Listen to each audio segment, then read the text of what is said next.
Whole sports all plays. Yeah. Whole sports all plays.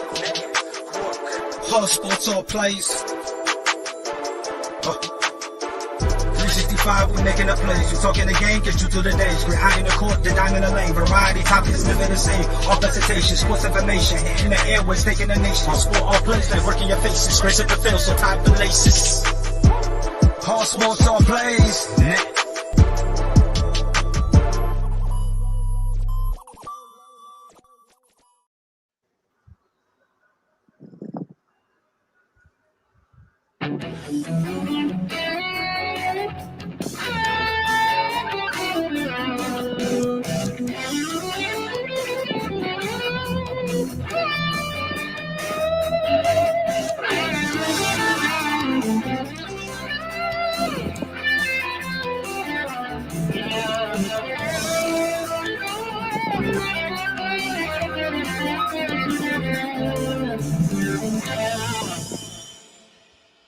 What's going on, everyone? Welcome to your Thursday night episode of Unscripted, live on the All Sports All Plays Network. I am your host and producer this evening, Logan Landers, and joining me is my co-host. First off, the man setting up the fancy new ring light, Jay McLovin. What's going on, my man? Hey, man. Hey, listen. It's Frankie's birthday. I just want to say happy freaking birthday to my boy Frankie, yes, man. Sir. It's going to be a hell of a show. Yes, Let's go, Tennessee. Let's go, Tennessee. And like you mentioned, it is our other co-host's birthday, Mr. Frankie C. What's going on, buddy? Happy birthday from all of us here at Unscripted. What's going on, guys? Thank you for the birthday love. I'm glad to be here. Even though it's my birthday, this is not going to stop me from showing my love for you guys and our team here at Unscripted and ASAP Network. And I'm going to be with my man Jay. Let's go, Tennessee. That's a real team player right there, guys. You're not going to see that anywhere else, but right here on Unscripted. Let me just tell you that much. Of course, like I said, we are live on Facebook, YouTube, on All Sports All Places Facebook, on their YouTube channel, on our Facebook at Unscripted. If you want to join the show, go on our Facebook. It is pinned to the top of our page. Click on the link, and then you'll be asked to allow your camera, allow your video, and you can come join the show and talk some sports with us. But let's get into it, guys. The first top, we got a good bit of him here tonight. It's been a little bit since we've been on the airwaves. Took a week off or so for Christmas and getting geared up for the new year. So let's get this show going and have a good one. Well, all right, well, we have to start off with some sad news, unfortunately. And as we all know, the other day, the unfortunate passing of the legendary coach, broadcaster, video game icon, you name it, man, John Madden, unfortunately passed away the other day. So let's just, guys, say a few words about this amazing historical football announcer, coach, and everything else in between. Jay, you want to go first? Yeah, listen, man. Most of you guys weren't around when John Madden when he first came into the league, and I wasn't really around either. But I kind of came in about 1970. I was born in 72, but I kind of came into the picture more like around 76, 77, which is about the time, if you know, when John Madden won his first Super Bowl with them boy Raiders. So he, matter of fact, it was Super Bowl 11 to be exact. But he completed his broadcast career, as we all know, in about 2009, and then of course he started EA Sports or the Madden game roughly about 1988. And as you can see, Madden is like the cream of the crop now. Everybody knows Madden, and they all know it because of him. I mean, you couldn't see a commercial back then without seeing John Madden in it. Straight up. I mean, the man had more commercials than I can imagine. When you knew when him and Summerall were doing a game, it was a big game. And he's the first guy to ever come up with drawing the little circles and the lines and come up with the commentary. That's all Madden. That's all him.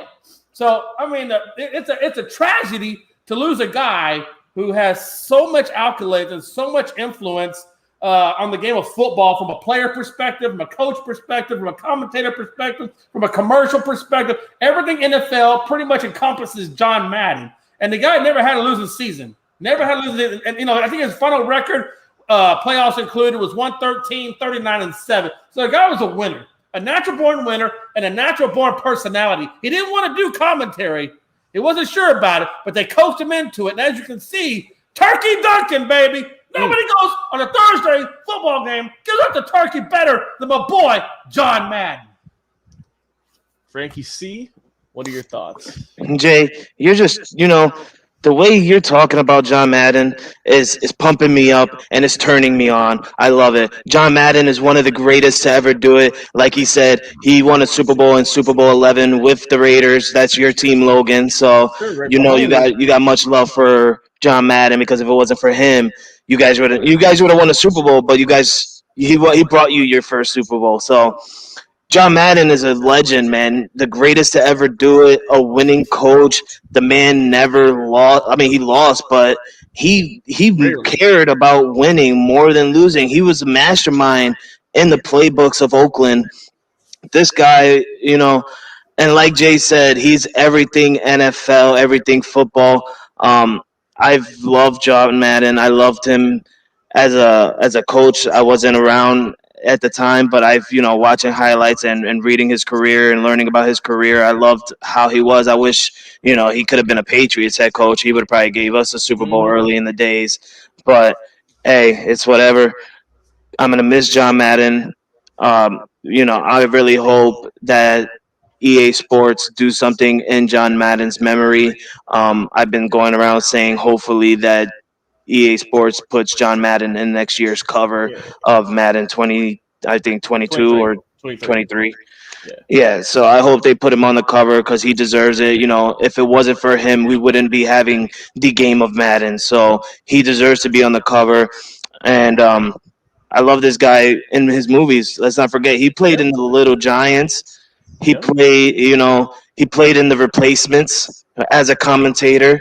As Jay said, he didn't want to do it, but when he came and they talked him into it, he became the greatest commentator in NFL history. I know Tony Romo is trying to get into that, He's trying to get up there. but He's it's trying. not going to happen. It's not going to happen. I'm going to miss you, John Madden. There's never going to be another commentator and another coach like you. Yeah. I mean, Jay, you touched on it, man. Pat Summerall, he passed away a couple of years ago. And now he's got John Madden, man. They're up there in heaven calling their games like they used to back in the day. And man, what a personality this guy was. He hated flying, right? He had a big fear of planes. So he would always get a bus and go everywhere to all the games, all of the, whether he was coaching, whether he was broadcasting, he'd always take a bus to all of the games instead of flying. Like Frankie mentioned, the movies he was in, all the commercials, uh, the personality, like Jay mentioned, with the turkey, the turducken, the putting the illustrations up on the screen that we see is just kind of normal now. Is he started it, and like you mentioned, I think that it would be wise for EA Sports to put him as the cover Absolutely. athlete per se for Madden 23. I mean, he's And the one he always he's had one the MVP people. Remember on the Yep. side of his vein, on the side of his bus, he always had all the MVPs of all the games, Yeah, that's all plastered, all from every single week, all the way down his van. That's true. I used to love seeing that, man. Mm-hmm. And it's just kind of the small things, and it seems like just the outpour from former athletes, broadcasters, or really anyone who just knew him said he was just a great, fun-loving guy. Enjoyed his time tremendously. And I mean, he's just done a lot for the game of football. Like you mentioned, the Madden franchise is the premier football franchise for sports gaming.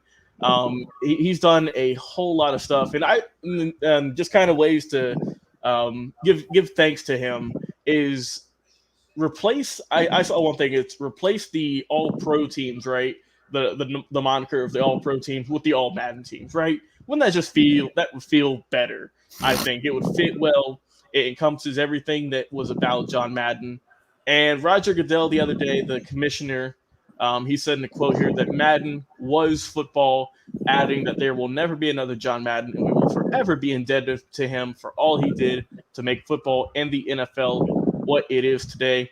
Hey, man, the NFL lost a tremendous personality, a great head coach, a great broadcaster, and he will sorely be missed. Our condolences to the friends and family of John Madden, but man, we will miss him. But what a tremendous life he lived. And just thank you, John, for all the tremendous memories you've brought all three of us and millions of the others of watching across the world. All right, guys, let's keep it moving here. Talking some football. Week 17 coming up this week. Well, we're getting at the end of the football season, guys. So let's do some previews. Who wants to go first? Absolutely. I really, hey, guys, this is a pivotal week right now in football. Mm-hmm. Matter of fact, this week and next week are pivotal for many people. Matter of fact, Frankie, it's very pivotal for you. You know, you got you're fighting right now with I believe it was a Buffalo, right? You got to fight back and forth for first place. Yeah, Buffalo holds first place right now. Tiebreaker, correct? Yeah, because of division win. Yep. So it's very important. And who's Buffalo got this week? Buffalo's playing Atlanta.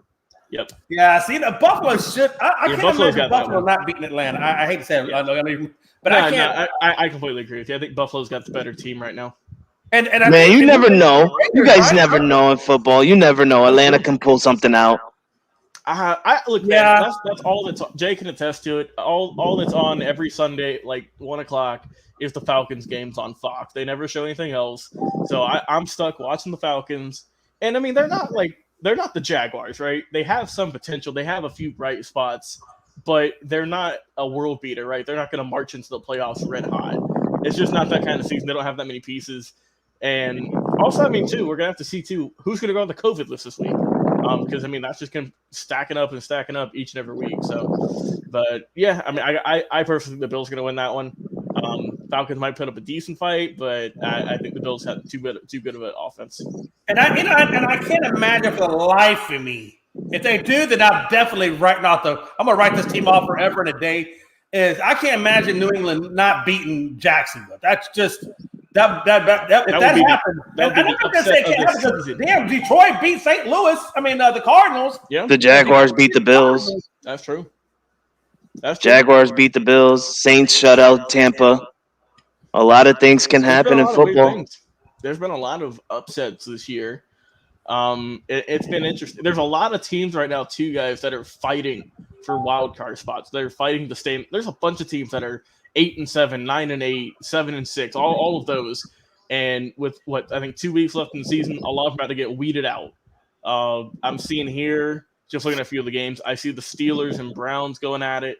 That's going to be a good game for the Browns. The Browns need to win that one.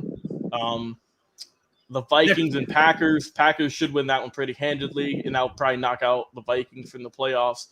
Do you guys really want to know a good game that's got my eye? Chiefs, the Chiefs and the Bengals. Yes. Yes, because that's huge. Because right now, Cincinnati and Baltimore are both fighting for that division. Yep. And Baltimore's got who the Ravens got. The Ravens are playing. They got the Rams.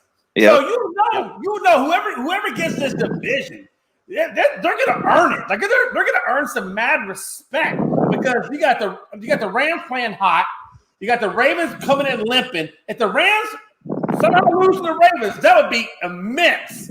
And if the Eagles can go in there and beat the Chiefs, well, hell, that's immense.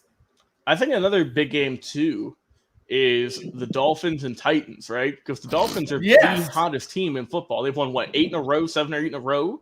7. Matter of fact, Tennessee and Indianapolis are fighting for the divisional lead. Yep, because Indianapolis is only 1 game out. Indianapolis is 9-6. The Titans are 10-5. So and the Colts like the boys the Raiders. Yep. And it's real crazy because and what's crazy about that is Tennessee got the season sweep over Indy. So They got that on them for the standings too. Big games. I'll tell you right now. Hey, you know what's another big one? So the Eagles are in the 7th seed right now. They go up Washington is still in the hunt. Believe it or not, they're 6-9. But Washington is still in the hunt. One more and loss. Those dudes are going at it. They're going to be fighting. They're going at it. So that's going to be a good game as well. And then I think another good game is a battle of 2 Titans, right? You got the Cardinals and the Cowboys. Yes. 2 of the top teams. That's going to be a good matchup. Jay, I know you're looking forward to that. That one's at 4:25. And I'll tell you, Logan and Frankie, I'll tell you this. This is a very good test. Now, I'm going to tell you now, the Cardinals are not in my top 5 anymore. They're just not. They're just not. They have slipped out. We'll get to the top 5 here in a minute. Yep. But the Cardinals still have a really good offense. And they have a very mobile quarterback in Kyler Murray. Yep. So I really think for my Dallas Cowboys, I want to see how well our defense really is. I really think our defense has come into full effect. I think we're back to the beginning of the season. We have a lot of playmakers on the front 7. We got Trayvon Diggs in the secondary along with those guys. This is going to be a really good barometer test for the Cowboys defense to see how well we can contain that high-powered Arizona offense. Because let me tell you that when Arizona is hitting on all cylinders, it can be a very dangerous team on offense. Mm-hmm.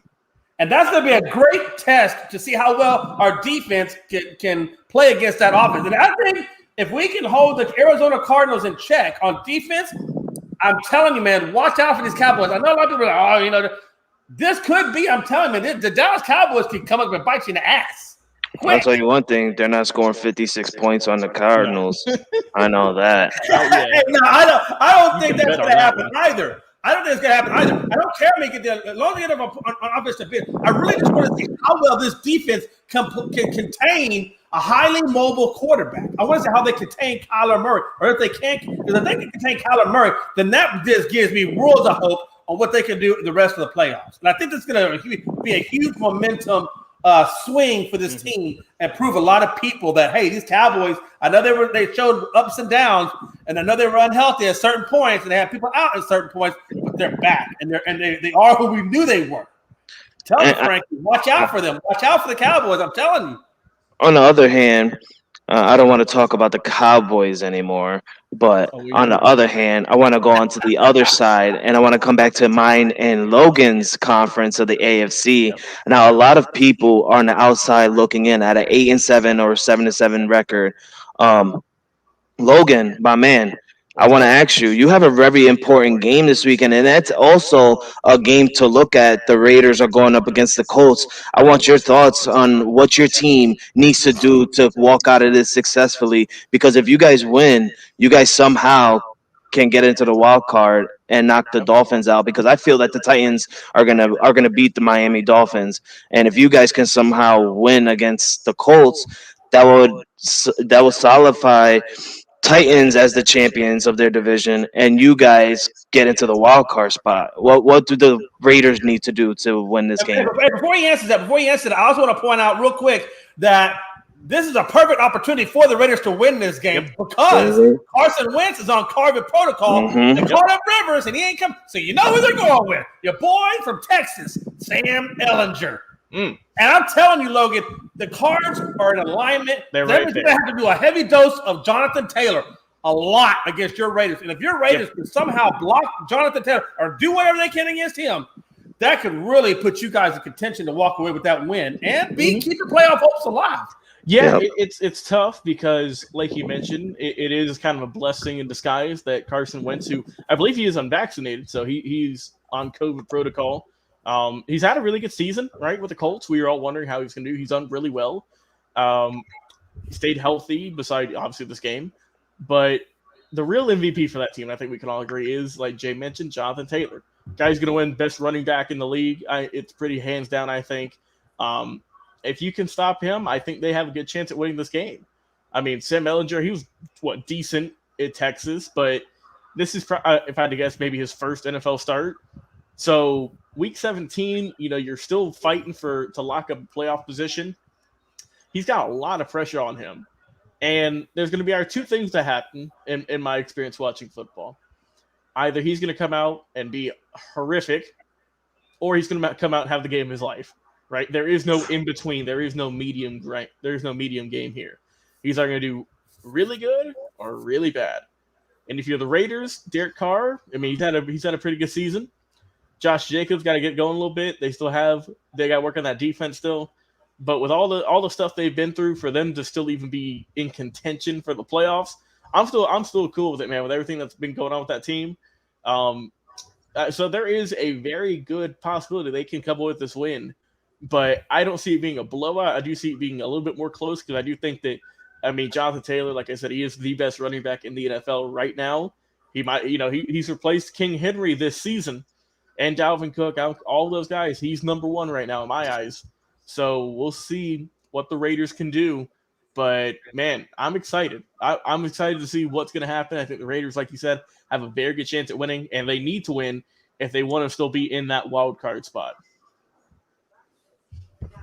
Absolutely, I totally agree. I'll tell you, one thing I want to say real quick.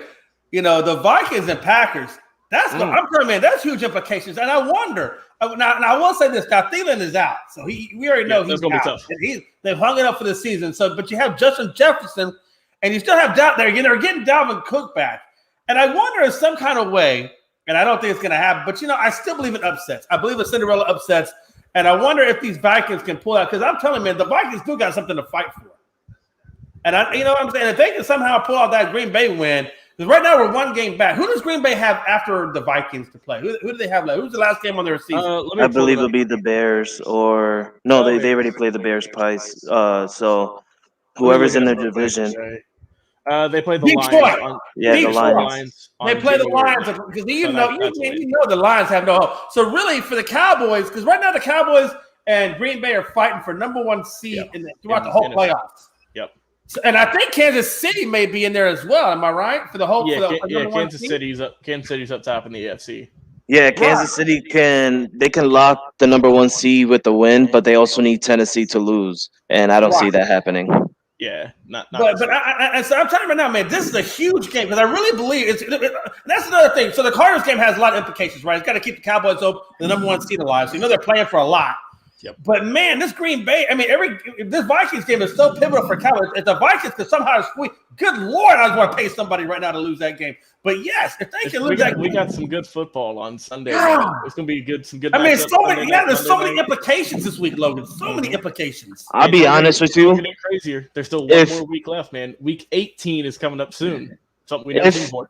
If the Packers win this week against the Vikings, I can guarantee you next week they will not have any starters play against the Lions. They're going to rest everybody because they got the bye week. That'll be a 2-week rest for Aaron Rodgers, Devontae Adams, all of them. So I can back to on the defense. That's a big get for them. Yep. So, but if they rest people against Detroit and they lose that game to Detroit, wouldn't that then put the Cowboys and the Packers as a tie for the number one seed in the That'll put them a tie, but I think the Packers will still get it because they have more conference wins in the NFC than the Cowboys do, and they probably have more division wins in their division than you guys do in your division. I don't think the like Cowboys you said though, Frankie, they got to win. They got to win this game though. Neither have the Packers. The Cowboys, I believe, lost a game in the division. Didn't they lose against? Did you guys lose against the Eagles? No, we did not lose against the Eagles. Did you lose one game against the Giants? No, we did not lose against the Giants. Oh, then it'll probably come down to the conference play. Yeah, it'll come down to the conference record. All right. Well, we'll see. We have a week 17 is stacked. There's a lot of good games, a lot of playoff implications, and we can't wait to cover it and see what else is going to happen this upcoming weekend. Yeah, you're right because we're 9-1 in the conference. Oh, actually, no. Hey, real quick. I'm glad you said that, Frankie, because actually we have a better conference record than Green Bay does. Green Bay has got an 8-2 conference, and we have a 9-1 conference. So really, all Green Bay has to do is lose a game, and us win out, and we got the number one seed. All right, well, gotta hope. Come on, Vikings, come on, man, damn. Man, you guys could get the number one seed. You're still gonna do a typical Cowboys thing and lose in the first round of your game. That's what happens.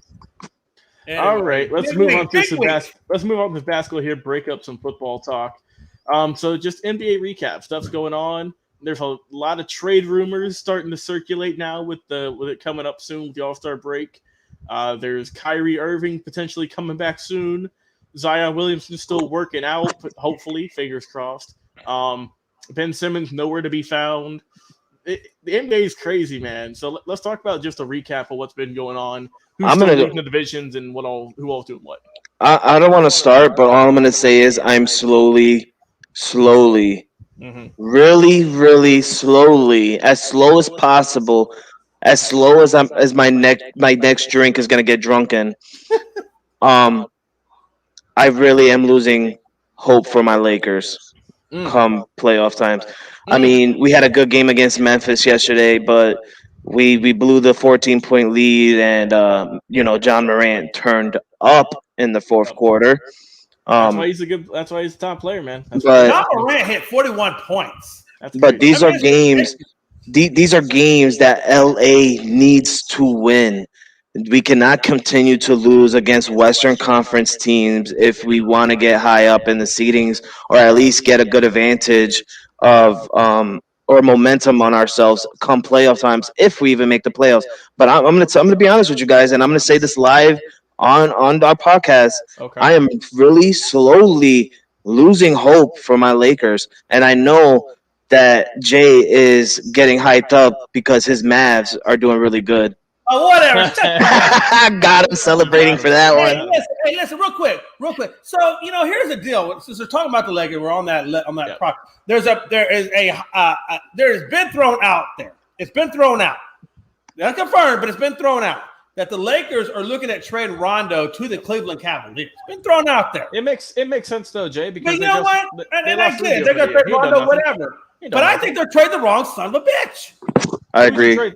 Yeah. Westbrook is the one that should. They should be I doing agree. everything they can to explore a trade for Westbrook. And if they are throwing some cash, throw in some cash. But I think they're, Rondo. I don't understand this. Rondo is the guy. The championship that they got with LeBron was okay. Not all. I'm gonna say all. That's going a little Right. far.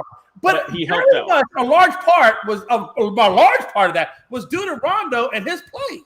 Let me get That's my what they call playoff Rondo. Jay. The reason I think the Cavs are making this trade, and like I said, it's not been confirmed. It's just been reported. Is because the Cavaliers have probably one of the, if not the youngest court in the NBA in terms of backcourt.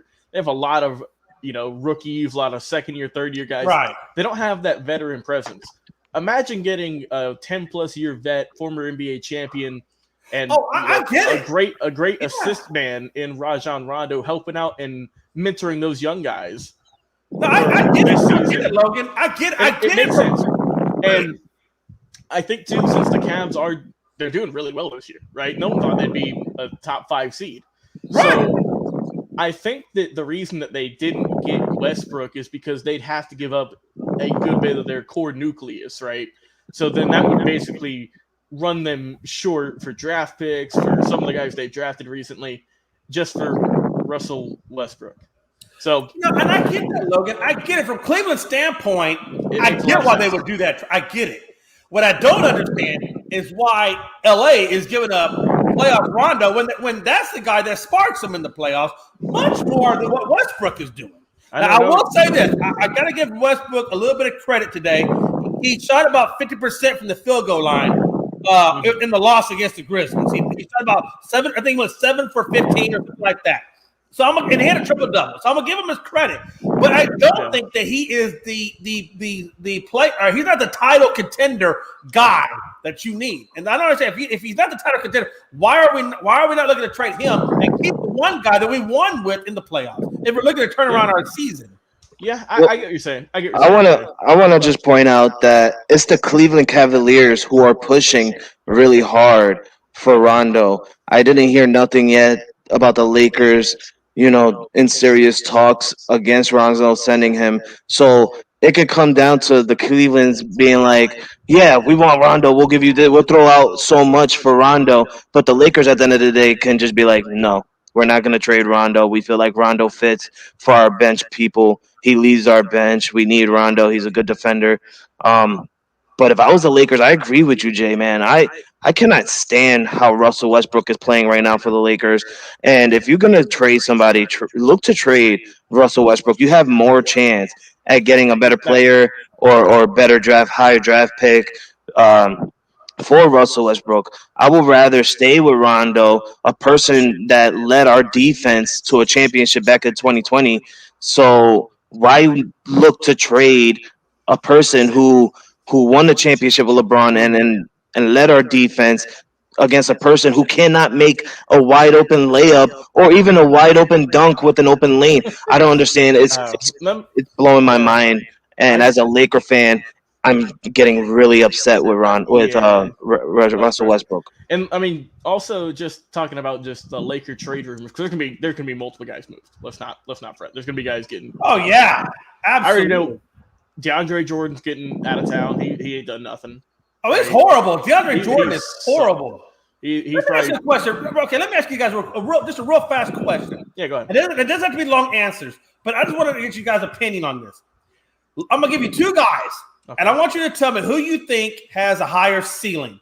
And they're both very young and they're both playing at very incredible levels. Luka Doncic Ja Morant. Who has the higher ceiling? Ja Morant. And why? Higher ceiling and why? I got Luka just because he's a better shooter. Okay. Frankie, who do you think has the higher ceiling and why? I feel like Ja Morant because he's a good shooter. He's a good leader for Memphis, and he's doing great things for Memphis. To where Luka, yes, he's a great shooter, but it's only Luka in Dallas, and you cannot just have Luka show up. You need a team around you. He's a good leader, but I don't feel like he's a John Morant leader. Like literally, John Morant is leading Memphis. Even when he's on the bench, the man doesn't sit down. He stands up and he's coaching next to the coach on the bench, making sure that the Grizzlies are doing what they do. To where Luka goes in there and he does his thing and he shows off like he's supposed to. So I feel in my mind, John Morant on that one. Who would you go with, Jay? See, here's my thing. I'm gonna tell you right now. I would tell you this. I think from a shooting perspective, I think Luka is gonna be the better shooter out of the both of them. But I think that Ja Morant is still raw. I think Ja Morant is still very raw. And I don't think we've seen all of what Ja Morant is gonna be. I think with Luka, Luka's a very polished guy. He had time in the Euro League. He came into the league. He had time in the Euro Leagues, before he even ever came to the NBA. So his I think he's kind of, he's good. He's always going to be. I think he's going to be he's going to be a top player in the league for a very, very, very, very long time.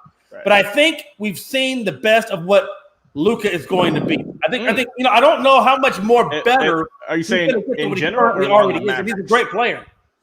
But I think Ja is he's very fresh. He's still fresh out of college. Right. And he's already played at a high level. He scores more points in the, believe it or not, you can research this. He scores more points in the paint than Giannis does. Yeah. He leads in the paint. Believe it or not. But I think he's very, very raw.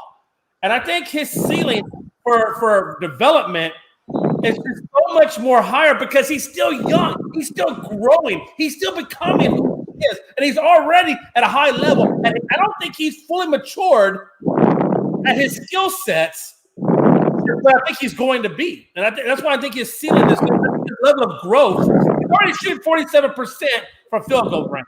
47%. And he hasn't been in the league that long. And he's already been carrying a team on his back. He carries Memphis. If you know Ja Morant, no Memphis. They drop out of the playoffs immediately. Of course, you can also make the same argument for Luka Doncic, and Dallas drops out of the playoffs. And I don't want to take anything away from Luka. Yeah. But I just think Luka is already the polished guy that he's going to be. Right. And I think Ja Morant is still I think he's still that raw piece of stone that they're still polishing the end of the diamond. I think there's so much more to Ja Morant's game that we haven't seen yet. Mm-hmm. Yeah. The crazy thing, Jay, I just looked it up. Luka is actually younger than Ja Morant by like a few months, which is wild. Yeah.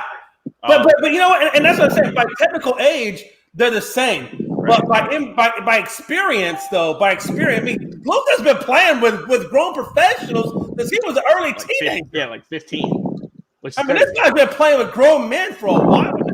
Yeah. All right, let's go back to the NBA recap so real quick, just how some teams are doing. In the Western Conference, number 1, Golden State, Phoenix right behind them, same record. Utah is 3, Memphis is 4, Denver's 5, the Clippers are 6, and then the Lakers are 7, Mavericks are 8, the Timberwolves are 9, and the Spurs are 10. Bunch of teams that no one cares about, like the Rockets and who not. We care about them. Love it. And the Eastern Conference, the Nets leading the way, the Bulls right behind them, the Bucks, the Heat, the Cavs at 5, the 76ers at 6, the Hornets at 7, the Wizards at 8, the New York Knicks at 9, and the Boston Celtics at 10. So that is how the top 10 are looking for each team, or for each conference. Looking good there. Dude, COVID's been killing these teams. Oh my god. Yeah, we're seeing guys from 2014-15 show back up in the league. It's crazy. Guys you ain't heard of. COVID is just such a dangerous thing right now for not even I mean you can see what it's doing to the NFL. Yeah. I mean it's taking key guys out of games that really matter this week. And of course, then you can look at the NBA and you can see what it's doing to the NBA. I mean, it's just wiping out whole teams and whatnot. I saw Greg Monroe played a game the other night. I haven't seen him play a game since like 2016. Same with Joe Johnson. I'm like, where are they finding those guys from, man? Oh, yeah. Oh, they're digging them up. They're digging them up. They're digging them out of the graves right now. Jamal Crawford's coming up. I just saw where the Heat signed Mario Chalmers. Like, stop it. Are you serious? Yeah. Mario Chalmers. They dug that guy out of the – Oh, yeah, by the way, I just want to do a little quick shout-out to Tennessee. You played a hell of a game, but Purdue don't even. 48-45. Jay, don't even. Tennessee got robbed. Tennessee got robbed hard. The man was over the goal line, no knee on the ground, no elbow on the ground, yet they still say that he did not go in. You look at the replay, the man crossed the ball over the line. They cheated out Tennessee. Tennessee deserves this one. I agree. And I'm glad you mentioned that, Frankie. That's a good comment, brother. That's a good segue, Frankie, into to our next one. We're talking about coaches in the NFL who are probably going to get fired. So, Frankie, I'll let you start things off. Who do you think is going to get fired in the NFL? Oh, it's going to be hard for me to say this one. This is easy. I got two. Obviously, not ours, but Chicago, Matt Nagy, he's definitely in the hot seat. He's going to get fired by the end of this year. We already know that. We're surprised that he lasted after Thanksgiving. We thought he was going to get fired after that game. But he's definitely on the hot seat. He's gone. But my very hot seat is burning, guys. It's burning in his booty. I'm going to say Pete Carroll. Ooh. He's on the hot seat. I mean, the Seahawks ain't making the playoffs. Wow. That's a rough one. I like it. I like it. It's saucy. It's very, very saucy. But I'm there with you. I mean, Nagy's already said, "Hey, look, man, I know I'm just trying to make it to the end of the season. I know I'm done." So I know Nagy's going to be out of there. I can't imagine for the life of me that Nagy comes back next year. I think he's just done. Bags are packed, and he's probably going to start doing some John interviews sometime soon in the future. But the one that really comes down to me, I got a tiebreaker. Okay. I think one that should be gone, but they've already said he's coming back. I think Joe Judge should be gone. Yes. They already said he's coming back, though, man. Yeah, they already said he's coming back. And I don't know why they want to bring him back. I don't like it. But they're bringing him back. And not only bringing him back, but they're bringing his boy Daniel Jones with him. But I think because they want to show them their potential. They're fine with being mediocre. Just come out here and but I'll tell you, the other one that I have tied with Joe Judge is going to be your boy Mike Zimmer with the Vikings. I feel like, and this is just me, I feel like Zimmer's been there long enough now. He's had plenty of time to put that team into some sort of contention. And let me tell you something. When you got a running back like Dalvin Cook, and you got wide receivers in Thielen, and you got wide receivers in Justin Jefferson, you should be doing better than what you're doing. And let me tell you something. I think Kirk Cousins gets a lot of negative, but, Kirk Cousins, he's not bad. Right. He's not. He's not great. I want to ask you this. He's not great, but he's not bad. Jay, I want to ask you a quick question. Now, I'm glad you said Mike Zimmer. Now, if the Vikings can somehow pull a victory away against Green Bay this Sunday, will you take Mike Zimmer out of your hot seat? You know what? I tell you, I think I would. No, I wouldn't. I think he still needs to go. Really? Okay, so I mean, even if he pulls it away against Green Bay, I still, I don't think. The Vikings aren't going to be in the playoffs. I just feel like he should. Their record should be far better than what it is right now. Because they have a good team. Kirk Cousins is a solid quarterback. Justin Jefferson, an amazing rookie. I know Cook's been hurt this year. Their defense is supposed to be, top notch. It's struggled. The team should be better. Than what I think that we know what's hurting the Vikings the most is the defense. Yeah, and that's supposed to be defensive side of the ball. That's supposed to be Zimmer's specialty, though, Jay. He's a defensive guy. That's my point. He's a defensive guy. Yes, that's my point, and that's why I feel like they should be. I don't know. That's why I like Frankie's take, man. That's why I like Frankie throwing out Pete Carroll because their defense sucks. It sucked the last few years. Yeah, it might just Pete Carroll has come out and already said. Pete Carroll came out and said we're not in rebuild mode, but we are in retool mode. Now I don't understand what the hell that means. What's the difference between rebuild and retool? What's the difference? Don't mean nothing. Yeah, so isn't that pretty much the same damn thing? No. Rebuild means like the Houston Rockets. You're building a team with players and stuff. to where what Pete Carroll's saying is retooling. He's got the players. He doesn't need to rebuild. But what he needs to do is fix the players, fix what's going on, see what's going on and what's missing with the players. I don't think he's in I understand what he means. They've got a great offense. The problem with Seattle is not that damn offense. They got the best quarterback, the best receivers. I think the running back part is a little. They could get some help. They need some help there. I think the running back. Yeah, I think the running back is suspect. I think the O-line is suspect. Yeah. The running back's not suspect. No, they got Chris Carsons. He was just out on IR. He hurt himself. Now, if Chris Carsons was in, the offense would be crazy. Okay, I'll give you that. I'll give you that. You got to admit though, the O-line for sure. Yes, the O-line sucks. And their defense, they need work on that defense. That defense as well. They're not the Legion of Doom anymore. They need to get back to the Legion of Doom days. Boy, and that's why loving it there, isn't he?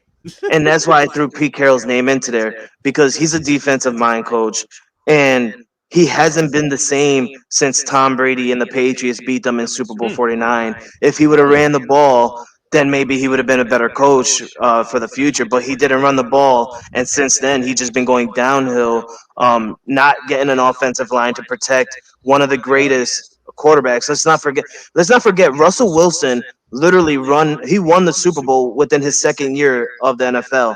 So Russell Wilson is one of the greatest to do it. I feel like he's still up in the top 5. It's just he doesn't have the offensive line to protect him, and that's Pete Carroll's fault. He needs to get the offensive line better. He needs to get better players to protect your quarterback. You cannot keep your quarterback from running out of the pocket and throwing deep balls to the right when he's running left. You can't have Russell Wilson do that. That's what's going to mess it up, and that's what's going to ruin your team. And that's why I'm throwing Pete Carroll on the hot seat. Let me ask you this. So since Pete, I still believe in Pete Carroll. Even though I know he's struggling to see, I still really believe in what Pete Carroll is about. How do you think Pete Carroll would do, for example, let's say Jacksonville? How do you think Pete Carroll would do in Jacksonville? Not much. Do you think he could resurrect that team? Terrible. He would need years, because that's what Jacksonville sucks. I'll tell you something. But what if he went into Jacksonville? Do you think?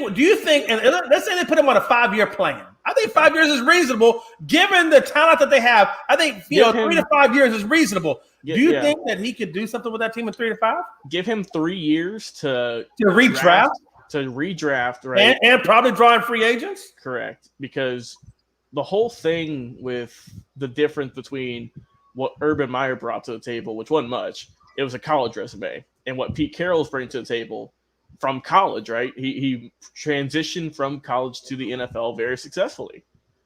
And let me ask you another real quick question. If let's say you're Pete Carroll and you're going into Jacksonville or whatever, do you try to make it work with Trevor Lawrence, or do you think he's done and they look for something else? No, I'll work with Trevor Lawrence. Yeah. So you think Trevor Lawrence is salvageable? You think he could still be a great quarterback? They picked him number 1. I mean, we've seen guys have rough rookie years. Watch it. This is the point I'm coming from.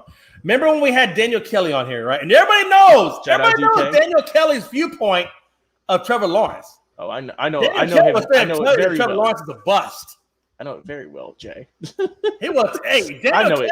I know it very well. Trevor Lawrence is a bust. So based on his evaluation from a pro scout perspective, he says he's a bust. What do you think? Do you take Daniel Kelly at his word that he's a bust, or do you think that Daniel Kelly is wrong and that Lawrence can be salvaged? Year 1, he's dead on, because God, he's been rough, Jay. He's been rough. But do you see my point? Do you take a pro scout's perspective and try to trade Lawrence for picks and try to maybe go a different direction? No. It's not Trevor Lawrence's fault. He got thrown in. Let me break it down. Let me go a little bit further for you, Frank, because I really want you to understand what I'm getting at. So when I get your opinion, you'll understand where I'm coming from. Right now, Trevor Lawrence still has at least a little bit of value left. Yeah. People aren't completely saying he's a bust. There's still some value left in Trevor Lawrence. So you could get more for him now, trading him and starting from scratch. Or you ride the Lawrence bandwagon and he gets worse, and then you don't get shit. From that perspective, so you're still going to gamble whatever value is left in Lawrence, and you're going to ride that wave? Now, I like what you're saying. Now, Yeah. what I would say is if Pete Carroll was to come in and be the the coach for the Jaguars, I can answer your question easier if I were to know if Pete Carroll will go in there and change the plays, change the books, Change the compared to culture, going in there everything. and keeping it for Trevor Lawrence. If he goes in there and he changes the playbooks and stuff, then I'll say yes, start fresh, get a new quarterback, trade Trevor Lawrence. But if you're gonna go in there and you feel like you got a chance to win with Trevor Lawrence, then just build around Trevor Lawrence. Keep the playbook for Trevor Lawrence since he's already been in there for a year. He knows the playbooks. All the only thing for Pete Carroll he needs to do is learn the playbooks himself, but also build around Trevor Lawrence. Trevor Lawrence got some pieces. He's got some he's got a wide receiver. He's got a running back. But you need to build more around him. But I can answer that question easier if I was to know if Pete Carroll is going in there to change things rather than build around Trevor Lawrence. Okay. Yeah. I think Jay, I'm with Frankie on that. If Carroll goes into Jacksonville, changes everything about it. If they want to go a new route, that's fine. But it's also, you're taking another gamble on a guy from college. That's what it is. You're not getting a veteran. You're getting a guy from college that you hope will be good. And while, yes, we can all sit on here and agree that Trevor's had a bad season in his rookie year, there's been a lot of good quarterbacks, right, that we can look at and say their rookie year sucked. So you're right. He does still have some value. Now, if we're here this time next season and he's still putting up similar numbers, then I think that's when it's time to just ship him off, Jay.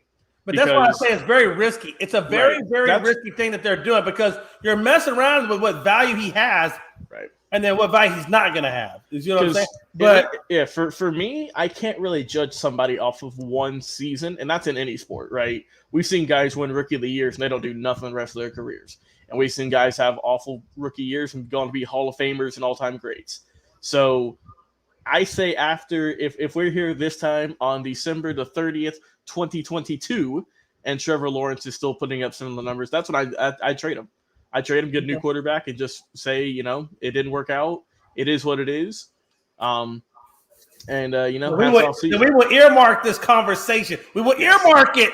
We will earmark it, and we will come back here next year at this time, and we'll have the same conversation, and we'll see if our answers are different. We will see. I got your receipts, Frankie. I got your receipts, Blinders.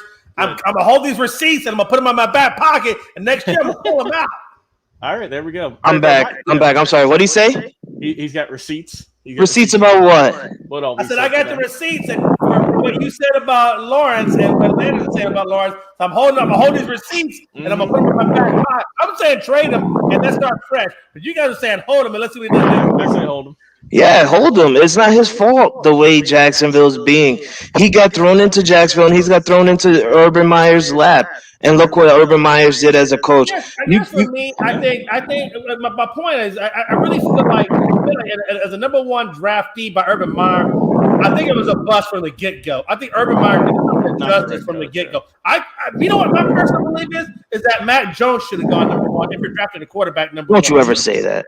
Don't you ever say that. He was 15 for a reason. I do. I think Fields is number two. I think Fields is number two because he's still kind of raw. I like Mac Jones. I like Mac Jones from the beginning. Yeah. That's the only one I liked. Yeah. I think Fields has a lot of raw talent, but he has a long way to go to develop it. Right. He's very, very athletic. And Trey Lance, of course, everybody knows Trey Lance. Yeah, he ain't played much. Jerry's still out. But all right, my picks for NFL coach on the hot seat. All agree Matt Nagy's out of here. He's gone. But now I'm gonna throw a name out there no one's mentioned. A name that might not get mentioned as much. Mike McCarthy. Nah. Ain't no way. Touche, but I get Frankie's humor. But this one's a little bit different, right? It's a guy started off the year really good, a lot of hype around him, saying, "Oh, this team's gonna be big and bad. Watch out what they're gonna do." We all said it. Matt Rule in the Carolina. You know what? Yeah, God, how the mighty have fallen. Hey, I don't know if you can see this or not, but I had Matt Rule on there. Mm-hmm. You can't really see it very well. Jay, see that right what happened? I can see a little bit, yeah. What happened, Jay? I think with Carolina, I just think he's kind of handled the whole quarterback situation. Dude, it's wrong. I'll tell you one thing. It's not his fault that he lost Christian McCaffrey early. It's really not. But also, he ain't been healthy in 5 seasons, though. He ain't been healthy in 5 seasons. He ain't. Exactly, but the problem with McCaffrey is they use him so damn much that honestly, there's a lot of tread on his tires. He's got a lot of tread on those tires. And Sam Darnold was a flash in the pan. Man, did good for a few. And they shouldn't have to use Christian McCaffrey as much they did in the beginning of the season. They have so much good weapons, undercard weapons like Robbie Anderson and stuff. Like they have weapons. They had a good free agency. They picked up a lot of. They had a good draft. They got good on defense. They got some good players on offense. So they benched Cam Newton. So Cam Newton has been benched. They're going back to Darnold this week. That's a failure. Man, as a Patriot fan and as Cam Newton, as a former Patriot quarterback, I would have never even signed the guy back because ever since he did I'm back, the man went 0-5. He did not. He has not won a game, and all signs are that he's going to. From day one that Cam Newton was done. I don't know why anybody wants to hire that guy. I don't know anybody still believes in that guy. It looks like he's going to be done after the season. All his values down the toilet now after what happened last year in New England. It didn't work out, and then especially these past couple of weeks, it's just it didn't work. Right? It might be time to hang up the cleats. You guys know from the last time he was with the Panthers to now, he's 0-18. Oh, that's horrible. Oof. Oh, let's get through this craziness. Let's go. All right, this break is fun for me. All right, this is tough. Start, bench, cut. Ray Lewis, Lawrence Taylor, Derek Thomas, all Hall of Famers. So, Jay, there is no right answer. I would cut none of these guys, but we got to. No, I wouldn't cut any of them. But I definitely got to give the start to Taylor. Just because he redefined the position, right? He changed game plans. He changed offensive line blocking schemes. He changed the defensive pass rushing schemes. Everything about the NFL has been changed, and because of Lawrence. So the guy got what? He's a sack leader at 142, but the guy has truly defined what it means to be a quarterback. Now, I'm gonna bench Ray Lewis. Even though I wish he was on my team right now.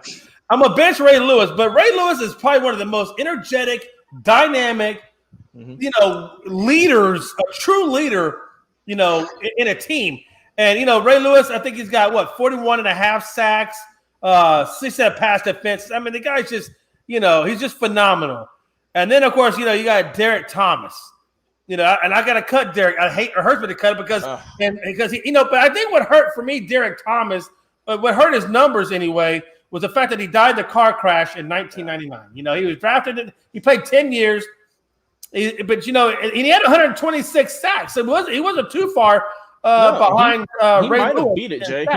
If he would have kept playing, Lawrence Taylor in sacks. If he could have kept playing for a couple more seasons, he might have caught up to him because he was 20 away, something like that. Yeah. So he might have gotten to him. I think what puts Ray Lewis over Derek Thomas for me is not so much in the numbers that he accumulated, but the way that he influenced his team. Okay. Ray Lewis could get in your minds. Ray Lewis could read a quarterback like nobody else. But Ray Lewis could get his defense ready to go. The way he talked, the way he presented himself, the way that he could energize the defense to do what the defense needed to do. Everybody knows how good that defense was in Baltimore. And that's all because of Ray Lewis. All of it because of Ray Lewis. And I think it's just the intangibles, the things you can't see that makes, for me, Ray Lewis better than Derek Thomas. But Derek Thomas is still a phenomenal player. All right, Frankie, who do you got? Just a quick question. Did Lawrence Taylor win a Super Bowl? I believe he did with the Giants. Yeah. With the Giants? Yep. Pretty sure. Okay. Did Derek Thomas win a Super Bowl? No. Nope. How many Super Bowls did Ray Lewis win? I believe he's got 2. I think 2, yeah. Ray Lewis is 2-0 in the Super Bowl. I am starting Ray Lewis. I am benching Lawrence Taylor, and I am cutting Derek Thomas. The reason why I love Lawrence Taylor, and it hurts me Like I said, to there is no bench him. right answer here with this. It hurts me to bench him. But the reason I'm going to start Ray Lewis, the man is 2-0 in the Super Bowl. He was a great defender. Literally, anybody try to step up to him, the man can like literally drop them on their ass by just hitting them with his chest. You don't think He's a Lawrence Taylor monster. can do that? Lawrence You don't Taylor think can do it. Lawrence Yeah, Taylor he can can do it. that? Bro, relax, Jay. This is my start bench and clutch. All right, you did yours. I love Lawrence Taylor. He was a great defender for Kansas City and for the Giants. Especially playing with what's this guy's name? Bill Belichick's Bill Parcells. mentor, Bill Parcells. Yeah, did he play for Bill Parcells? Right, Lawrence Taylor did. Yeah, Yeah.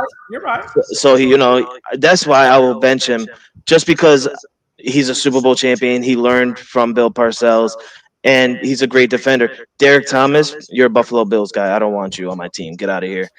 But I want Ray Lewis as my start because I grew up watching Ray Lewis. I know what Ray Lewis brings to the table. I know how he plays.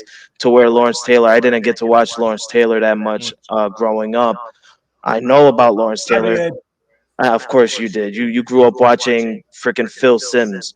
I did. I grew up watching Chris Sims. You know what this reminds me of, Frankie? Frankie, you know what this reminds me of? Lawrence Taylor to me is the Michael Jordan of linebacking.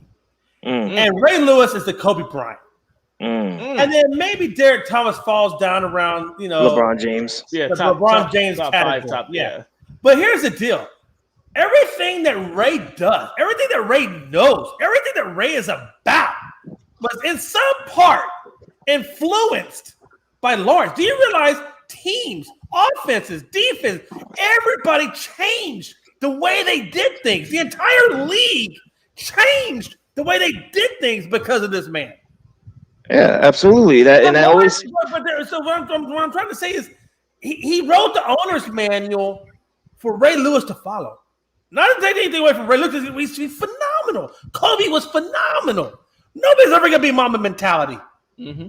But everything that Kobe got was influenced and brought about by Michael Jordan. Everybody knows that. Even Kobe said that shit.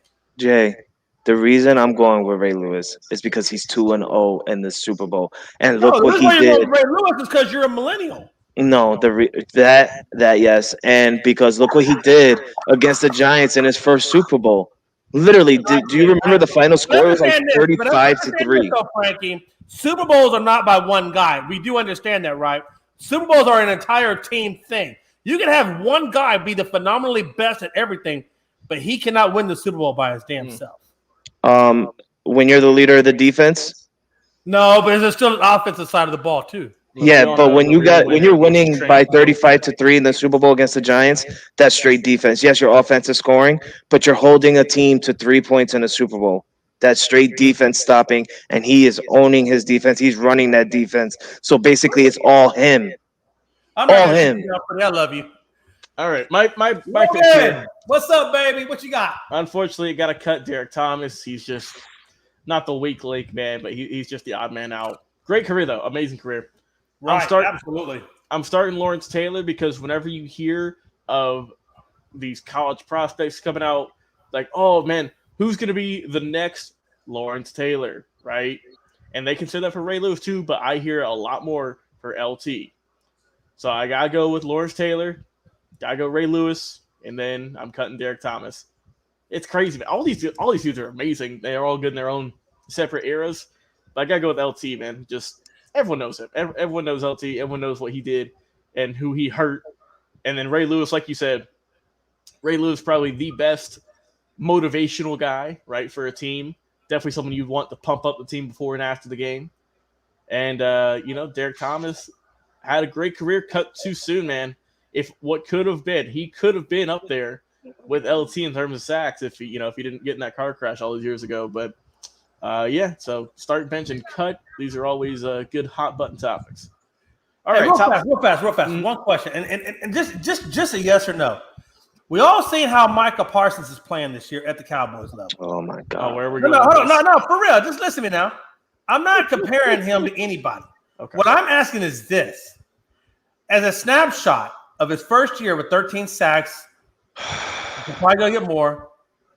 Do you think if he continues and stays healthy and continues to play, do you think that we have seen an early snapshot of things to come?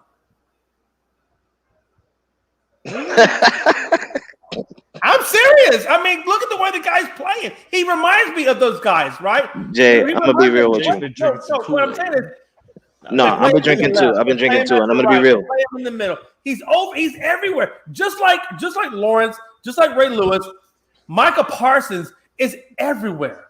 He's everywhere. He's just about every damn defensive snap. Jay, let me answer your question. Oh, I'm sorry. Go ahead. I'll be quiet. I agree.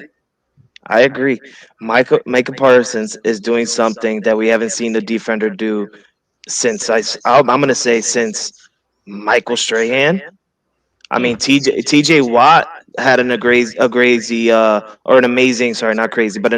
rookie season with the Steelers, but Micah Parsons is doing something that we haven't seen in a long time, and to me, I'm gonna say since Michael Strahan. So, to answer your question, yes. Okay. All right, and I'm not saying that because I'm praising your team for a minute. I'm just saying that as a football fan. About a team. It's about an individual. Yeah, as a football fan, watching this guy play, both him and Trevon Diggs. Yes, I agree to your question. All right, Logan. Top 5 teams in the NFL right now. Pretty straightforward. Who wants to start things off? I'll do it. Go ahead. Okay, go ahead. Number 1, Green Bay Packers. They're unstoppable right now. They're beasting. They're showing us. Typically, Aaron Rodgers is showing us what Aaron Rodgers can do. Okay. Number 2, Tampa Bay Buccaneers. Why not? That's Tom Brady, the GOAT, Buccaneers, Super Bowl champions. How can you put Tom Brady at number 2? And the only reason I'm putting at number 2 is because of record-wise compared to Green Bay. But once playoffs come, we know what Tom Brady will turn into. Mm-hmm. We all know Tom Brady's going to end up facing Aaron Rodgers again in a NFC Championship rematch. That one's going to be a good one to watch because if Aaron Rodgers loses a 3 straight NFC Championship game, something's gonna happen towards this offseason. Number 3, I'm gonna go with the Kansas City Chiefs. I had them at number 5 a couple of weeks ago, but I'm moving them up just because they're still on their crazy winning streak, and they're number 1 in the AFC. So Chiefs at number 3. This is where it gets difficult for me, guys. For 4 and 5. Now, for number 4, I want to put Tennessee because they're slowly getting their team back. I mean, look what AJ Brown. He literally was the second half of Tennessee last week. So I want to put them at number 4, but I'm really I want to put Indy at number 4 just because they're on fire. Jonathan Taylor, the greatest running back this year to do it. Carson Wentz doing something that Carson Wentz should have done when he was with the Eagles. He's showing us what he could do without being injured. So, I mean, he hit the COVID illness stuff, and he's unvaccinated. So instead of being out 5 days, he's going to be out 10 days. So that's going to change a little bit. But I'm going to put the Colts at number 4. And at number 5, I'm going to go with the Tennessee Titans. Okay. A lot of disrespect in that top 5. A lot of disrespect. I want to put your Cowboys up there. I really do. No. I really do. But you know what, Jay? Jay, come on. A lot of disrespect in your top 5. A lot of disrespect. It's okay, though. I got you. A lot of disrespect. I'm gonna give my top 5 real quick. And I do think we're right. Green Bay, number 1. Because Green Bay is still right now got the best record, and they are on a 4-game win streak. So you can't. I'm not gonna disrespect Green Bay like that. I got Green Bay number 1 for that reason.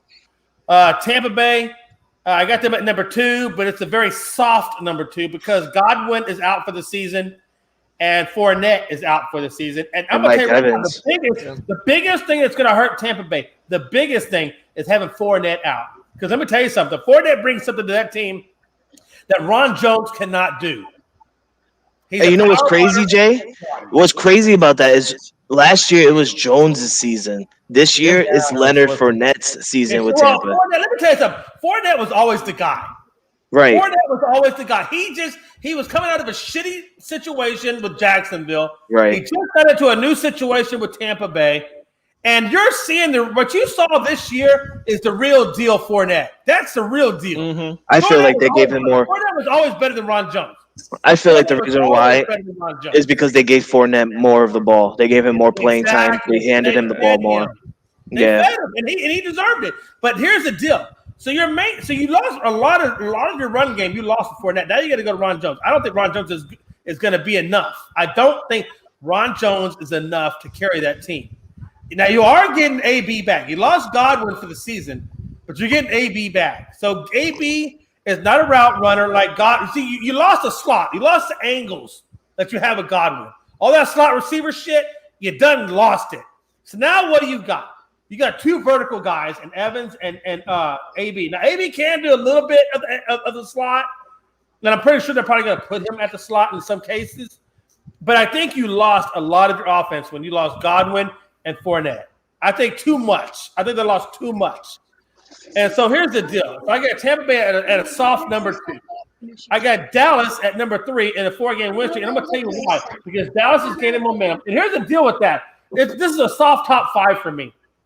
It's a soft top 5 because, like I told you earlier in the broadcast, a lot of it depends on how they play against the Arizona Cardinals as whether or not I keep them in where I got them. But if they play against the Cardinals the way I think they're going to play against the Cardinals, then I'd have them at a good solid number 3. You said you got the Cardinals at number 3? No, Dallas at number 3. Oh, okay, Dallas. I'm sorry, I heard it wrong. I'm saying it's a soft number 3 based upon how they play against this Arizona Cardinals, because the defense and how they play against Cardinals, how they contain Kyler Murray and D-Hop, and Connor, that's the big testament for me. And if they do as well this Sunday as I think they're going to do, then that becomes a soft 3, becomes a hard 3.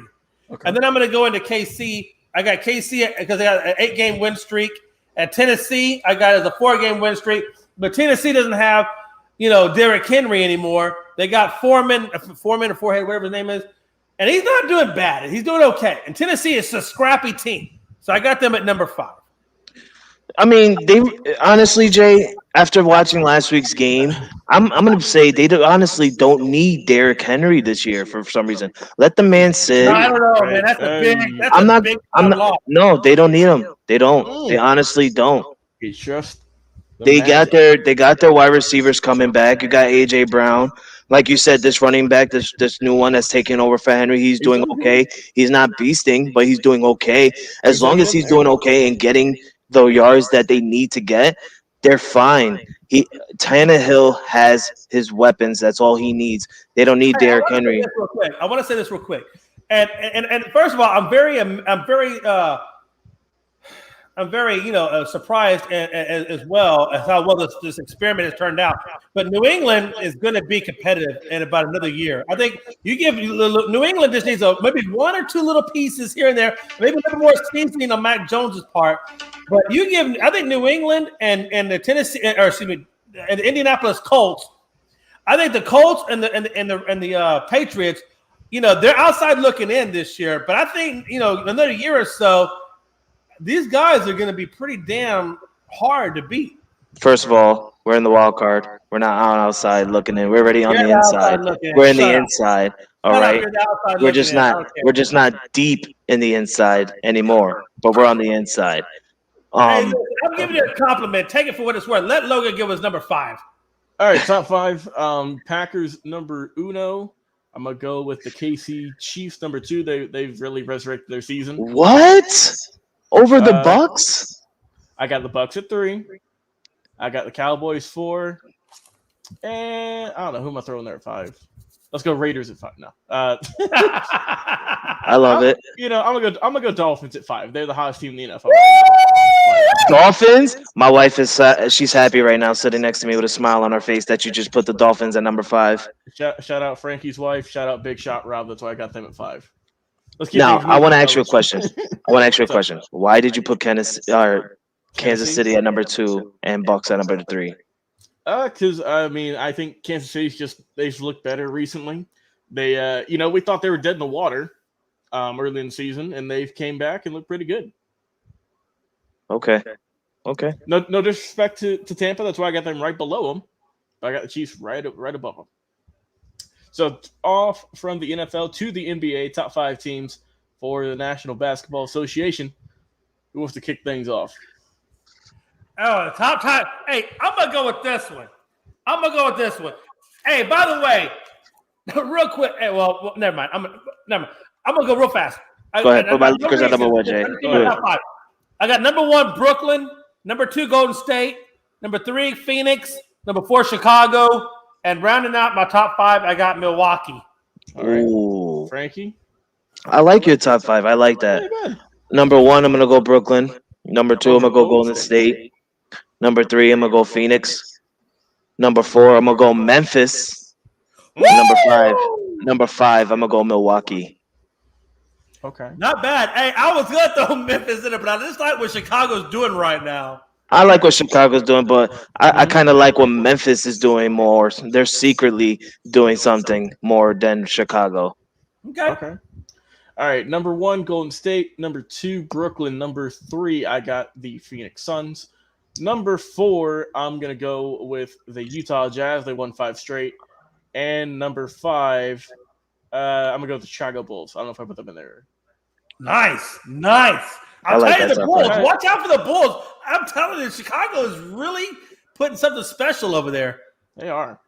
All right. Let me, before we got into the Lakers that we're all waiting for, let me throw this in here real quick from ASAP's network. How does the record matter? Hold on. What did you say? I said Kobe Bean Bryant has been overrated ever since he passed away.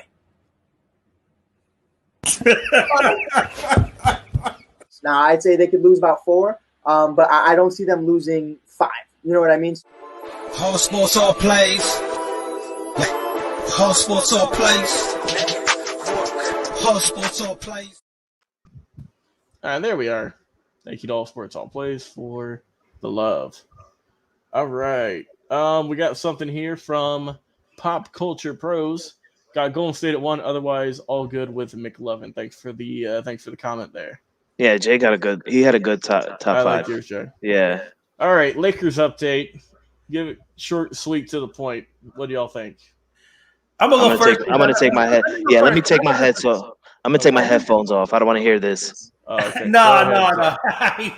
Hey, this is Frankie's team, so I want him to go next. But this is what I think about the Lakers. You take, here's the deal. Melo did not shoot well today against the Memphis Grizzlies. He only got 5 points. He was like 2 for 11 in shooting. It's way more than just Anthony Davis, going out, with a season-ending injury. It's way more than Russell Westbrook, needing ISO plays and needing too much of the offense to gather up what he gets to get that triple-double. It's way more than just the aging factor and lack of shooting performances from their stars, Carmelo Anthony and such. It's way more than DeAndre, Jordan's not been able to play the center position like they're supposed to. This team is it looks so damn good on paper, but when you see it in real life, it just doesn't have the heart and soul of a Lakers team. This isn't like the Magic Johnson Lakers. It's not even the Kobe Bryant Lakers. It's like some kind of cheap vinyl lip suit that somebody put out there and put it in a golden purple freaking uniform and called it the Lakers. You ever go furniture shopping and you want the real leather couch or that cheap vinyl leather couch? The Lakers are a cheap vinyl couch that looks like a leather couch. I want the real freaking leather couch. And this is not the real leather couch. And that's the problem with the Lakers. Okay, I'm done. I'm off my spiel. All right, what you got, Frankie? Get your headphones back on now. I'm going to go while I wait for him. The Lakers, we've talked about it. They've struggled this year. It's been rough. They're still a playoff team, right? They're still in the playoffs. Yeah, they're still in the playoffs. Davis is out for a couple of weeks. Surprise, surprise. LeBron's been fine. That's the thing. LeBron should not have to be carrying this team at 37. It's his birthday. They should not have to be carrying this team at 37. That should be on Westbrook. That should be on Davis. That should be on even Carmelo, I guess. On everyone else they picked up this offseason. And they just have not done it. They haven't done it. I don't think they're going to do it. If they make the playoffs, they're going to be a fringe team. They're going to be, 6 to 8. Maybe they might even be a play-in, right? They're going to be in the play-in at minimum, but this team should not be where they're at. They should be a top 5 team, but they are nowhere close. Frankie, What the hell, guys? There's no Thursday night football? I'm over here looking dumb. I'm going through my channels like, where's the game? not tonight. Oh, man. Not this week. This week we're back to normal. You only get the Sunday and the Monday, brother. Yeah, they What kind of birthday is this, man? I was expecting a Uh, football. I mean, I'm on the NFL worker, and I'm watching the Patriots and Bills from this past week Sunday, and I don't want to watch it because Hey, I this already is know a the week- this is result. a week of good college football. You're getting good yeah, college we got bowl football games right this now. week. That's true. But enough of that. Let's get to the LA Lakers update. As a Laker fan, I'm pissed. I'm upset. All right. LeBron James, yes, Logan. Yesterday was his birthday game. Today's his birthday. Happy birthday, LeBron James, my birthday twin right there. Happy birthday to us. Yesterday was his birthday game. I expected him to win. He went off yesterday. He was insane from the three. Like, he went crazy. My man had like 29 points before halftime. Melo didn't have a very good game. Sometimes, Hit or miss. Melo's like that. Carmelo's like that. He has the games and then he doesn't. And I'm not mad at Melo because you know what? He shows up when he needs to. Yesterday just wasn't his night. Russell Westbrook had a triple double, but we all know Russell Westbrook. He cares about his triple doubles more than he cares about getting wins. And that pisses me off. Come on, Russell Westbrook, man. I've watched you go on a fast break point, lay it up, and you miss wide open. Man, the Memphis Grizzlies didn't even want to foul you. They literally moved to the side to give you that layup, and you missed it. This isn't the first game I've watched you miss the layup or even missed a wide open dunk. It's starting to irritate the shit out of me, guys. I'm getting really pissed. Sorry for my language to ASAP Network, but it's really pissing me off as a Laker fan. I'm hating to see this and to watch AD on the sideline. I know LeBron needs AD. If LeBron had AD fully healthy, things would be different. But like Jay said, and Logan, you cannot continue to count the Lakers or to have the Lakers count on LeBron James and Anthony Davis. It just can't happen. This is a team effort. We have the right pieces, guys. We have the players. We have the caliber. I just don't know what the hell is going on in this Lakers locker room on this roster. I don't understand what's going on that we're literally leading games by 20 and we're blowing those 20-point leads and losing by about 10 at the end of it. Why? What's going on? Defensively, that's what's going on. Defense needs to change, and I knew that this defense was going to go downhill ever since the Bulls picked up Alex Caruso. Alex Caruso was our main piece to our defense the previous 4 to 5 years in the Lakers. He was the guy that leaded our defense, and also Rajon Rondo. He also leaded our defense. But something is going on with Rajon. He's not looking like the 2020 Laker Rajon. He's looking like a player that continually get traded from team to team, and that's why he's on the trade talk right now because he's not the same Rondo that he was before. But something has to change defensively with these Lakers. It's still, I want to say still early because it is. We're still about 30 games into the season. We have about 40 more, I want to say, or maybe less than that. But things need to change now. Things need to change now. The end of 2021 is tomorrow.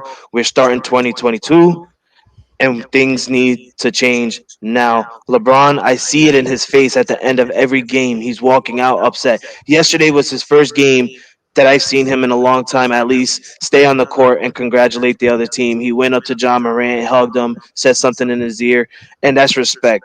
And and LeBron knows that John Morant is going to be the future of this business of the NBA. But LeBron James, as a leader, he's getting pissed and he's getting upset. Hell no. Speaking LeBron of James LeBron. shouldn't leave the Lakers. Who put this up? Jay. No, there's a reason. There's What's a the reason, reason? and no, from an unbiased perspective, it's actually a topic that needs to be talked about, and I'm gonna tell you why, Frankie. I know this upsets you. I get it upsets you, but there's a reason why we need to talk about this. If you look at the history of LeBron James, let's look at his history. Okay. He played with the Cavaliers at the very beginning. Didn't really get what he wanted out of it. Couldn't get the championship. Tried to have as much say as he could. So what does he do? He goes on TV with a decision. And the decision was to go to the Miami Heat. He goes to Miami Heat. He plays. He gets kicked out of the championship a couple of times. Finally gets his ring. They got 2 rings, if I'm not mistaken. But he got 2 rings with the Miami Heat. Mm-hmm. But then after that, things started going downhill. Things weren't quite the same. So he bolts Miami. He played Miami, 4 years, and he bolts? Played Cleveland 4 years, and he bolts? How long has he been with LA now? Since I think 2018. No, 2019. Okay. So 19 to 20, 2021. So he's about halfway through the tenure with the Lakers that he did with Miami and he did with Cleveland the first go-around. Things aren't looking good for LeBron. The team's not looking good for LeBron. Frankie? You're gonna tell me if you look at it, look, I always said this: the past is a predictor for future behavior. And LeBron's past is simply stay there, but when things don't go good, I leave. And I go somewhere else. And if things don't go good there, I leave. And I go someplace else. It's not gonna happen this time. Hold on. Brooklyn is looking pretty good right now. Brooklyn ain't got Phoenix enough is looking sign. pretty good right now. Utah Jazz could be looking pretty good right now. I'm just saying, If LeBron goes to the Utah Jazz, I am never doing a show on here again. Excuse me, Hey, you laugh, but I'll tell you what. Hey, he can turn. The Jazz are in the playoffs, and he can turn that. He could be that one guy. Jay. He could be that one guy Jay. that turns that team. I'm telling you. Jay. Frankie, Jay. your thoughts, please. LeBron James is not going to lead the Lakers. Do you want to know why? His house is in LA. The house is in LA. His business is in LA. His schools his son. His son. Even when he was in Miami, they were there. What does that have to do with it? And now that he's with the Lakers, he doesn't need to leave.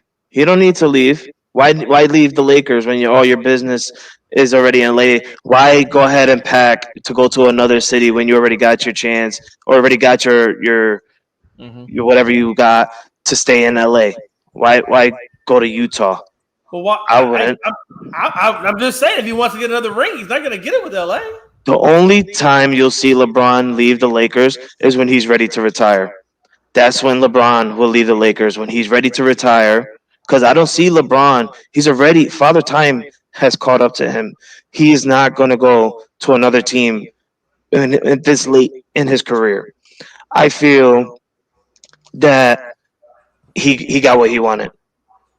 At the time after Miami, the only reason why he went back to Cleveland is because he wanted to do something that he didn't do.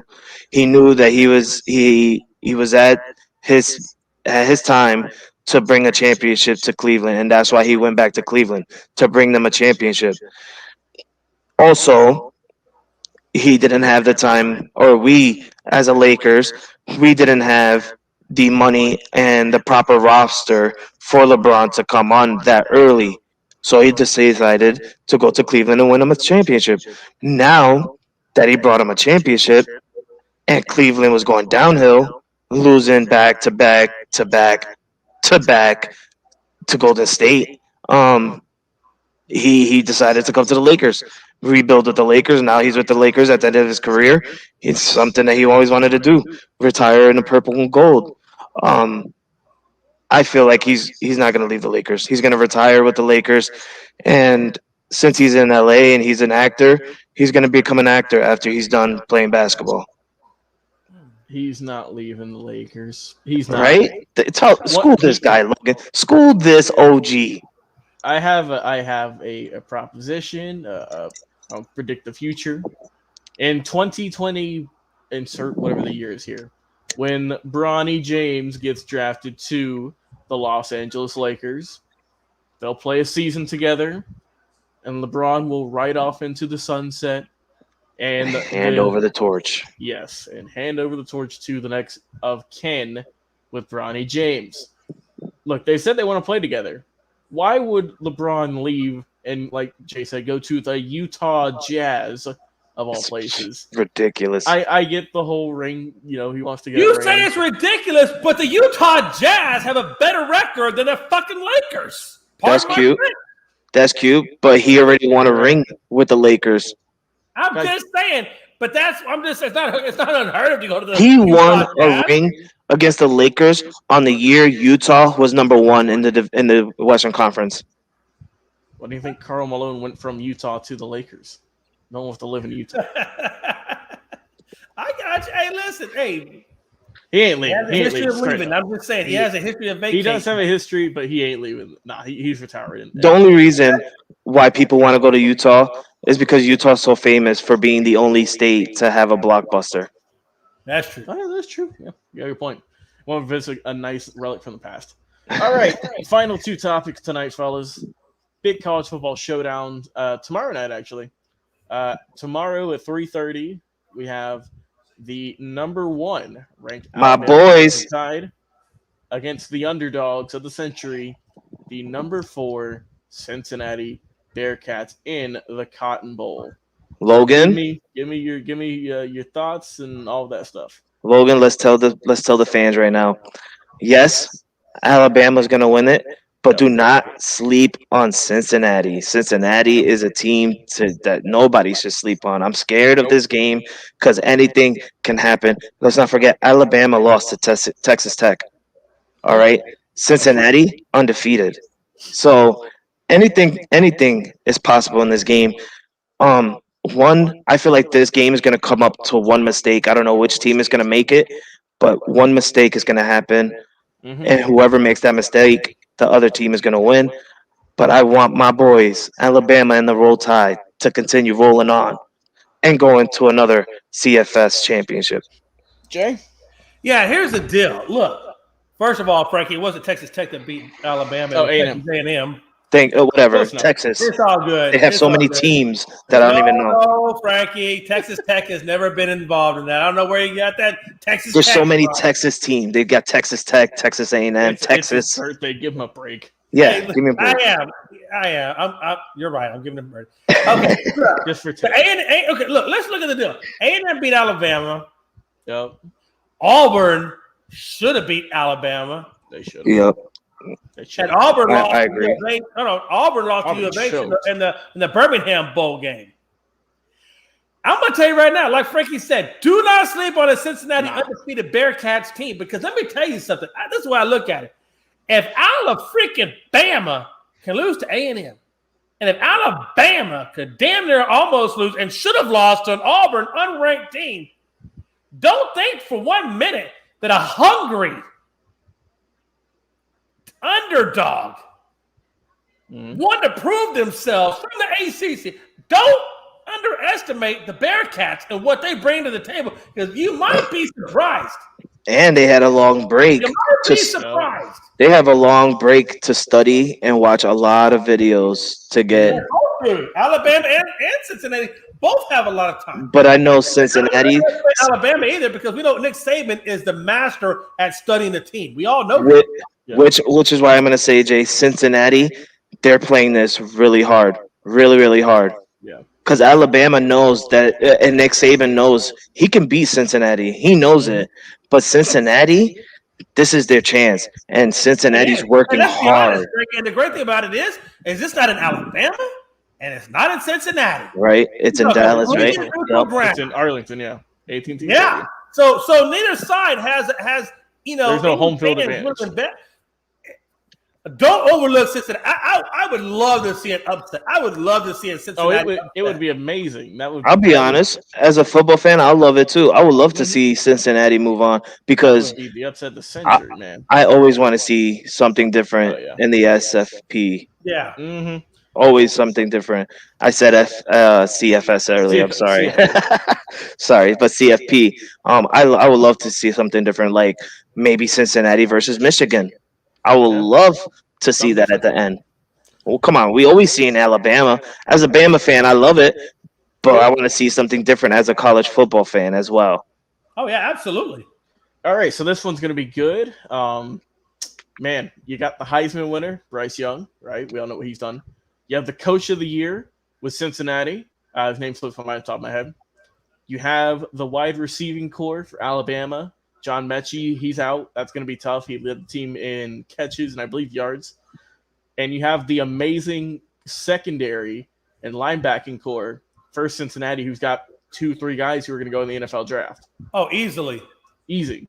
But the big key when I did my research for this game, the kicking, right? Yeah. It's a big game. Special teams matters the most here. And I was like, well, what do you mean about special teams?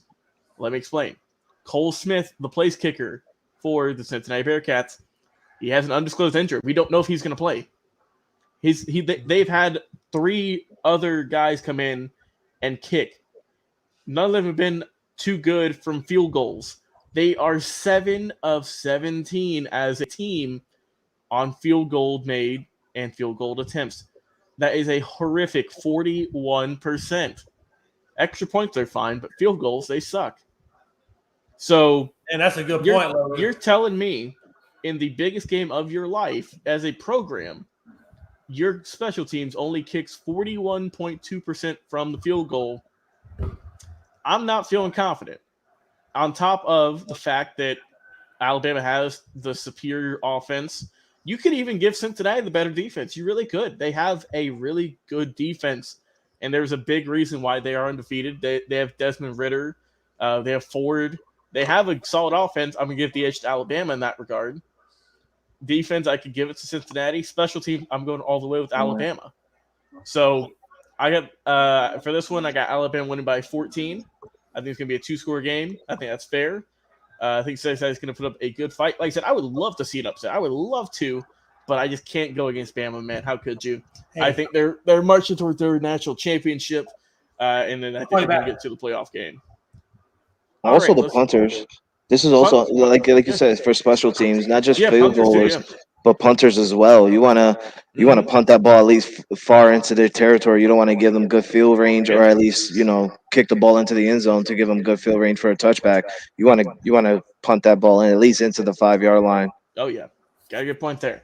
All right, final topic, final game, the big one. I think that a lot of us are looking forward to: the battle of the best defenses in college football, the Georgia Bulldogs and the Michigan Wolverines.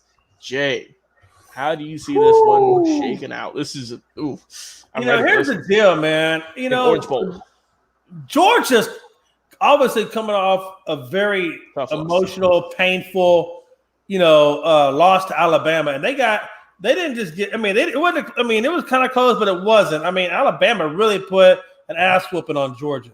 Mm-hmm. It really did. And, so much so that it made me believe, is Stetson really the right quarterback, going through the CFP, or should, they turn the ball over to, what's his face? What's his name? JT Daniels? JT Daniels, yes. And give JT Daniels a shot at it just so, or do you go with maybe somebody like Stetson for the Michigan game and then pull out JT Daniels for the Alabama game, if you make it that far, just so Nick Saban can't have more interview tape on you? I don't know, but I think there's questions still at quarterback as to who the right guy is to get you the final championship. You know what I'm saying? I do think that Georgia's going to beat Michigan, even though Michigan has a really good defense. They got a really good running game, and I think that and Harbaugh is going to play them hard. And and Michigan could pull off an upset here, but I think that Georgia, given what they have, I still think they're rounded back into full form. Everybody's back from COVID, everybody's back from injury, all that crap is back. So you're gonna have a full force Georgia team going against a full force Michigan, and I do think that Georgia pulls it out. I think the question is how they're gonna play against Bama if they get past that point. And what quarterback do you play against Michigan? Because do you want to play the guy you really want to play, or do you, because they have two good quarterbacks, right? Stetson and JT, they're both good quarterbacks. Both could play this game. Both could probably win it. But how much leverage, how much tape do you want to give to Nick Saban if you make it to that second round? Could determine which quarterback you play, right? I don't know. Yeah, I mean that could be a factor. I'll go ahead and get my word in and have the birthday boy round us out here for the night. For me, like you said, I think they're going to start Stetson Bennett. They started in the last 2 seasons. I mean, they trust him. It seems like they're going to rock with him. But the big key, Jay, is the defense. Who is going to come out on top? You have Aiden Hutchinson at Michigan, Heisman finalist. You have Georgia, Nakobe Dean, Jordan Davis, 30 other guys who are going to get drafted soon, right? We have 2 teams who have, I would say, probably maybe 10 guys collectively on defense who are going to be in the NFL in the next year or 2. So it's, to me, the run defense of Georgia, which is top-notch. They've knocked out everyone this year against the dominant A-plus running game for the Michigan Wolverines with Hassan Haskins. Both these teams' quarterbacks, they're all right? They're not going to be throwing the ball for 300, 400 yards, but they'll do what you need them to do. But with Georgia, they rely on their amazing receivers to really get it going. And for Michigan, they got the amazing running back, like I said, Hassan Haskins, I believe close to 20 touchdowns, maybe even more on the ground this year. So I think this one's going to be actually a high-scoring affair. I want this one to kind of be a little bit different. I got the Bulldogs getting the win by 3 in a very close game. Frankie, Good one. That was really good. I like that. I'm gonna go opposite. Jay, who'd you pick? I picked Georgia as well. Okay. All right, I'm gonna go opposite you guys. I'm gonna go with Michigan. Michigan. Okay. Yeah, I feel like Michigan. They have more to bring to this game. Okay. Yes, Georgia lost to Alabama, but Georgia knows that they can go in here and win it against Michigan. But I feel like Coach Jim is really strong on winning this game. Let's not forget he took the 49ers to the Super Bowl, so he can take Michigan to the championship round. And we're not forgetting that Michigan has a really good defense. They have a defender who was a Heisman Trophy finalist, who will be, if not I think he's going to be probably a first round pick, if not maybe the first pick of next year's draft. I'm not really familiar with his name right now. Logan, I'm pretty sure. What's his name? Aiden Hutchinson, I think. Yes, him. Aiden Hutchinson. Something like that. Crazy. Yeah. I feel like him and the defense for Michigan is going to turn up. It's going to be a high-scoring, close game. Michigan is going to walk out with a win by 3. Okay, Frankie, I like it. And it's going to be, in my eyes, Michigan versus Alabama. Woo! It's going. Hey, regardless of which the 4 of these combinations we're going to get, all of these teams have really good players. There's a reason these are the top 4 teams in college football. And, man, come tomorrow, it's going to be interesting. On Tuesday in 2022, we're going to be recapping all these games, talking about who won, who had a good performance. It's going to be a great time. And this is going to be our last show for 2021, guys. We're not going to be going on Saturday. Obviously, we got holidays, so we're going to be hanging out, enjoying some family time, some free time, and ringing in the new year of 2022. So, guys, any final words on 2021 before we knock things out here tonight? Yeah, I was thinking happy birthday. Happy birthday to Frankie. Happy birthday to Frankie. Happy birthday, dear Frankie. Happy birthday, you drunk bastard. I remember those lyrics in the song, but we'll go with it. Yeah, once again, happy birthday, Frankie. Oh, there's this beautiful mug right there. Oh, the face only a mother could love. But there we are. Once again, happy birthday, Frankie. Jay, thank you guys so much for coming on the show. Final show of 2021, guys. Enjoy the holiday. Enjoy the new year. I have a final thought. Okay, go ahead. do not forget on Tuesday when we come back into the new year, one of us, me or Jay, we're gonna be wearing something special because Notre Dame. We have a bet against Notre Dame that's coming up on Sunday on the 2nd, and I'm gonna be watching that game. Notre Dame is playing, I believe. Who they playing against, Jay? Hell, fine. Let me look it up real quick. Hey, just so if Notre Dame wins, I gotta wear a shirt that says what? Patriots rule. Yeah, Patriots rock or something. And Patriots. You gotta wear a team that says Cowboys rule. Yep. So Notre Dame faces Oklahoma State on Saturday, January 1st at 1 o'clock Eastern Standard Time. Let's Oklahoma go State's Cowboys! 11-2. Notre Dame is 11-1. So we will see who's going to win that bet on Tuesday. Also, we're going to give updates on the fantasy league because we are in the playoffs, I believe now. So yes, me and Jay. I play Frankie this week. Round 3, Jay. So like I said, if you're if it's not going to be Frankie, not going to be Jay getting the win in the fantasy league, whoever wins is going to be able to host a show. So we will see who's going to be doing that. Thanks to everyone involved in the league. Thank you to Ace App for all the love and support. Go check them out on Facebook and YouTube. Also, go check out Unscripted on Facebook. Every show we're going to put the link in our Facebook page. Come join us. Come join in on the fun and come and say hey.